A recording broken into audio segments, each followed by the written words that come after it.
बाळा, तुझ्यासोबत ज्यांनी वाईट केलेले आहे, ज्यांनी आजपर्यंत तुला त्रास दिलेले आहे, त्यांचे देखील हाल तसेच होणार.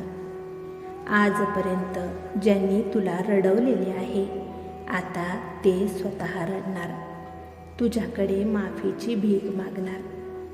त्यामुळे तू काळजी करू नकोस. आम्ही नेहमी तुझ्यासोबतच आहोत, कारण तुम्ही खरे आहात हे आम्ही जाणतो. त्यामुळे विजय हा सत्याचाच होत असतो. तुझा देखील विजय लवकरच होणार, तुला न्याय मिळणार. काळजी करू नकोस, सर्व काही तुझ्या बाजूनेच घडणार. तू निश्चिंत राहा. असे स्वतःला कधीच एकटे समजू नकोस.